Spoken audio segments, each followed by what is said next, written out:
The difference between my courses. You may have noticed I have another course besides this one you're watching.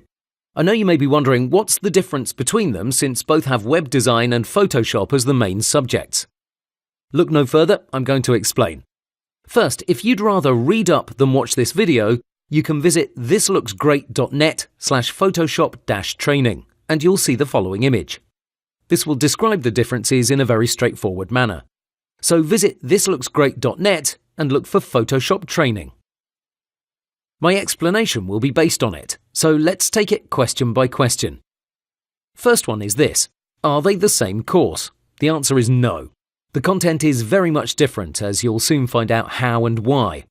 I'd say they share around 10% of the content, if not less. So Master Web Design in Photoshop is not an updated version of this course, and it's not the same material under a different name. More about it soon. Next, which one should I start with?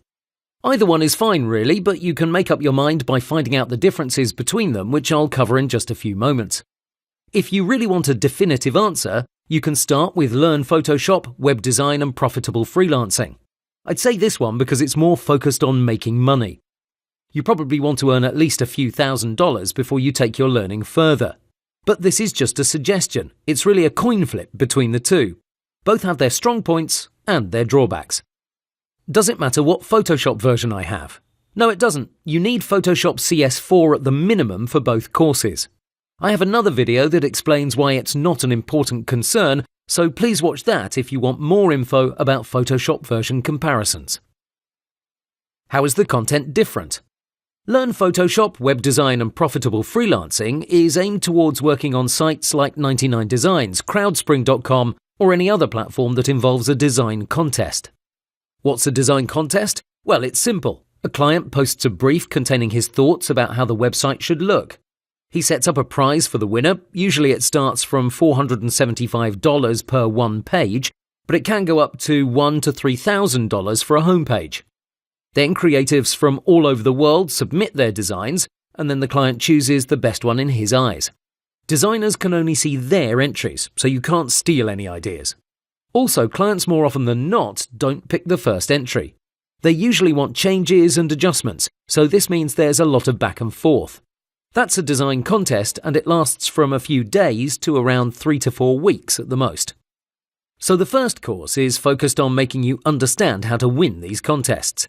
Its main goal is to get you to earn money from your work as fast as possible, so it's very practical in nature. Of course, you will learn the Photoshop, a lot of concepts about web design, but the goal isn't to make you a world-class designer.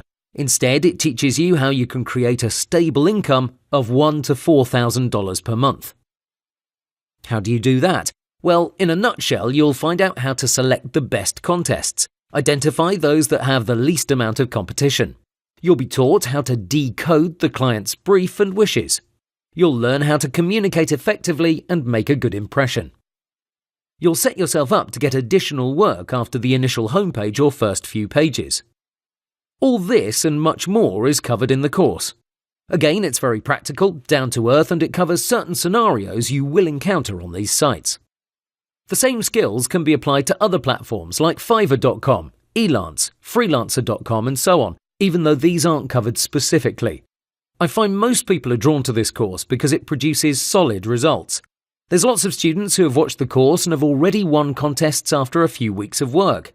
It's very beginner-friendly, and it doesn't require any previous experience. The content is progressive, so you'll start from basics things, and then you'll escalate to more advanced topics. On the other hand, Master Web Design in Photoshop isn't about making money immediately. It's about raising your skills to another level.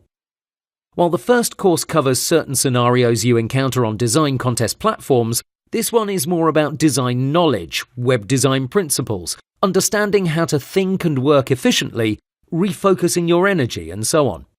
This doesn't mean it's a bunch of boring theory, far from it. You actually learn by going through case studies, by performing various exercises, and by solving quizzes. The goal is to educate you about the current state of web design and set up a mindset that will allow you to constantly improve your skills. It also features the newest version of Photoshop and the latest trends like flat design. We also create 2 homepages from scratch, several icons, and a custom graphic. The goodies included are amazing too. You will have lots of super high-quality templates, user interfaces, mock-ups, icons, and various website elements. These are much better than the freebies from the first course, but it makes sense why. They're newer and they're created by using the newest techniques. Another point in Master Web Design in Photoshop is the audio and video quality. You'll hear me, Mark, throughout the entire course. Chris, the author of the course, will be heard on the introduction, and that's about it. The rest of the course will be narrated by me, which ensures you'll get perfect clarity at all times. Also, all the videos are recorded at 1920 by 1080, so you'll have a crystal clear image. Master Web Design in Photoshop takes you from charging $500 for a few pages to asking $5,000 for the same amount of work. It's set up in a way where you'll understand what exactly you need to do each and every day to constantly get better. This means your designs will improve considerably, and your bank account will grow accordingly. The first course taught you how to win money, and that's great, but a lot of the times the client doesn't choose the best design because obviously he isn't a specialist in the field. So this is a subtle distinction you have to make. You can win lots of design contests even though you aren't an amazing designer. You can be fairly good and still win lots of money. That's the first course in a super simplistic nutshell. Master Web Design in Photoshop will teach you how to create beautiful, stunning designs. It's not so much about the money because that will inevitably come if your designs are great. It makes sense. This means we don't have to cut any corners and we can focus on the craft itself. It's a big yet subtle difference. The best way to understand it is to watch them both. This course does require a basic understanding of Photoshop. So you have to know the tools, some of the hotkeys, some of the principles, but nothing special. A beginner won't feel overwhelmed due to the progressive nature of the content, so don't worry about it. Okay, I could go on and on about the differences between them, but really, all pride aside, both are great courses that will teach you tons of things. What I hope you will find is that you get way more than what you paid for. Both courses took a very long time to create because they're chocked full of the most relevant, useful knowledge out there. And more importantly, nothing is held back. I share everything I know, all my secrets and personal techniques. For that reason, I recommend you watch both courses. Again, for more of a schematic comparison, go to thislooksgreat.net/Photoshop-training for an overview. Have fun!